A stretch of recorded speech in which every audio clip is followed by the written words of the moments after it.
Now, one of the things that I've most enjoyed reading about from you has been talk of this age of impunity.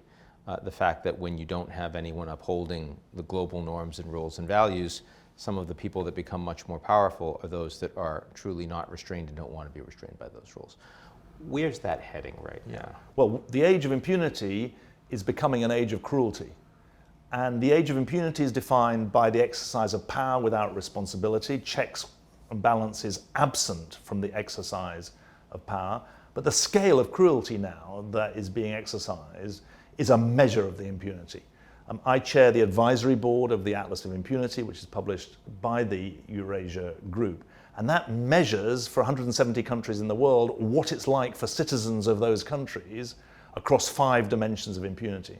And what we find is that in the acute cases of conflict and violence, the level of impunity that is suffered by civilians in places like Syria during the civil war, in places like Ukraine because of the Russian invasion, in places like Sudan or Gaza because of the ongoing conflict, sky-high levels of impunity. They can't rely on the rights that are enumerated for civilians in the UN Charter, but no one's there to uphold them.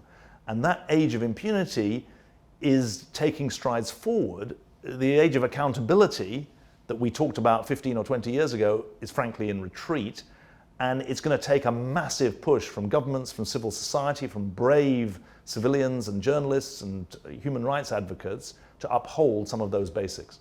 Any surprises from you in countries that we think of as being responsible and accountable that actually come kind of high on the impunity index? Well, the US should be much higher than it is. It's below the average. Some of you'd expect Finland or the Nordic countries to have high levels of accountability.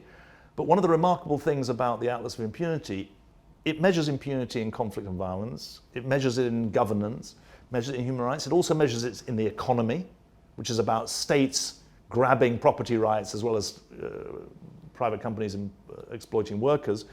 And it frames the environmental crisis as a crisis of impunity as well. Impunity of this generation against future ones that have no votes yet, and of people against the planet. So Canada scores much worse than you would expect because we rank on environment. I think it's also important to say that because we've been doing the Atlas of Impunity for 3 years now and have got data, some data that goes back 5 or 10 years, you can see some quite big movers. The 2 of the biggest movers this year in this year's Atlas of Impunity were Sierra Leone and Guatemala. Both of them have improved on the Atlas of Impunity.